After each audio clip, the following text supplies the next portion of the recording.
Creatures beneath the waters have always given me a sense of unease. Reanimal has a couple strange creatures like that, and we only see them from afar and from a fixed angle. With the help of free cam, we're going to get a closer look at them in game, and today's creature spotlight is going to be on the Brook horse that we only see for a few times in the game. So we'll go over sightings, interactions, and take a closer look at the in-game model. Before we jump right in, I'd appreciate a like and a subscribe, and would love to hear your thoughts on the creature as well.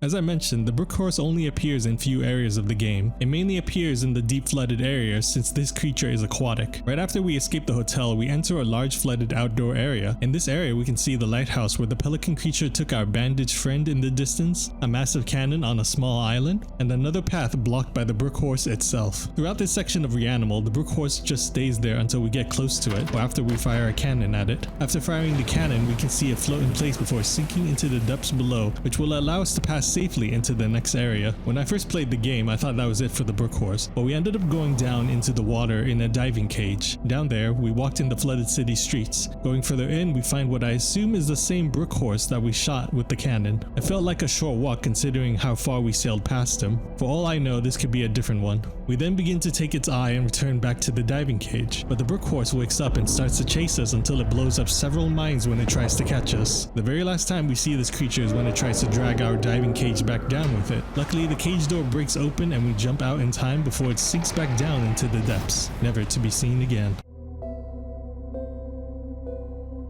We return back to the first area with the Brook horse. If we get too close, it will begin to sink and swim away into the waters. If we begin to continue down this path into the next area without firing the cannon, the Brook horse will charge at us at the other end. This is what it looks like when it catches us. Now let's take a look at it with free cam and slow the game down a bit.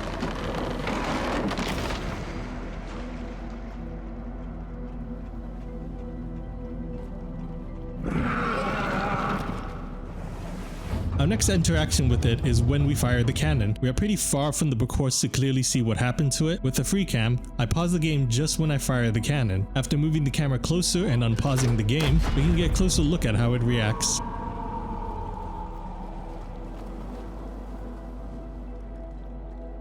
Now let's move forward to the next area after we dived underwater. The next interaction is when our character pries out the creature's eye with the crowbar and cuts it off with a knife. I use the free cam to get a closer look at how we do it. Following this is the Brook horse's big chase. This chase is quite suspenseful as we're limited to slow movements in the water. If we let the Brook horse get close enough, it turns its head before biting down on us. The chase ends with the Brook horse triggering mines which blows up in his face. With free cam, we can go ahead and see what it looks like after it blows it up. As we can see, he just collapses on the floor. The final interaction with the Brook horse is when it rises up from the depths to catch our diving cage with his mouth. Honestly, this part was terrifying and I loved it. Let's take a moment to go free cam and look at it from a different angle.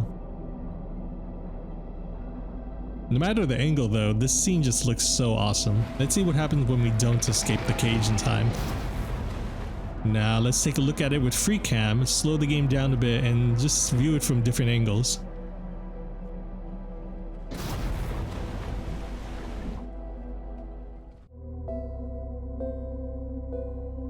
From an overview, we can see that this creature is very malnourished. There isn't really any fat or muscles to be seen. The creature is just skin and bones, which in theory should make it a pretty bad swimmer. His appearance makes him deceptively weak, but as we see, it is strong enough to tear through our boat and survive several explosions without a scratch. Checking out his hands and skin, we see a lot of discoloration. The blue that I see could be more discoloration, or it could be a design choice on the model to show his veiny appearance. There are also a lot of pinkish red markings all over his body. My guess of this would be that they are stretch marks for when this person or animal became this way. Looking at its arms, the Brook horse has 2 elbows on each arm, which is something I didn't quite notice the first time I saw this creature. So it's pretty cool that we can take a moment to observe its details up close. Below the water, we can see the rest of the body clearly, or lack of. There was just a spinal cord which cuts off where the legs would be. I think it would have been cool to see if it had horse legs or human legs. Looking underneath, we see a sunken rib cage. Honestly, this part of it reminds me of a facehugger from the Alien franchise. If this thing does eat, it isn't to nourish itself. It doesn't have much to nourish or even a stomach for it to all to go to. Now for the most interesting part, which is the head. The head is obviously based on a horse, but it isn't based on like a live horse. It's more accurately like a horse's skull. This creature has all the facial features of a skull with the human skin wrapped and stretched around it. The nose and teeth are pretty close close to the horse skull photos I looked up, but now I'm getting targeted horse ads. The ears could be horse ears, but they're very shortened. To me, it looks like as if it was enlarged human ears, but twisted and stretched around to fit his horse face. The neck of this creature is very long and is more like a horse neck than a human neck. And the last bit of detail to mention is the hair, which looks like it's supposed to be the mane of this horse, which is the only hair we'll find on this creature. Many of his features tell me that it most likely was a person that changed into a horse-like monstrosity, since the body looks very human. It's not like the lamb creature, which changed to grow human limbs over time. So out of all the creatures in Reanimal, the Brook horse is the one I favor the most, and I kind of wish we got to see it more during the underwater section. The last scene with it where it rises up from the dark with the ambient red light really stays in my head. I did a little bit of research on the creature's name, which seems to be inspired from various different folklore. The one I want to highlight is the Scandinavian version, where a beautiful white horse would emerge from bodies of water, particularly in foggy weather. Anyone who mounts the horse would not be able to get off. It would then jump into the water and drown its rider, whether it be an adult or child. I would love to hear your thoughts down below. I'm thinking of also shining a spotlight on the other Reanimal creatures, so subscribe to be notified when they come out. Thank you all for watching, and until then, I will see you all later.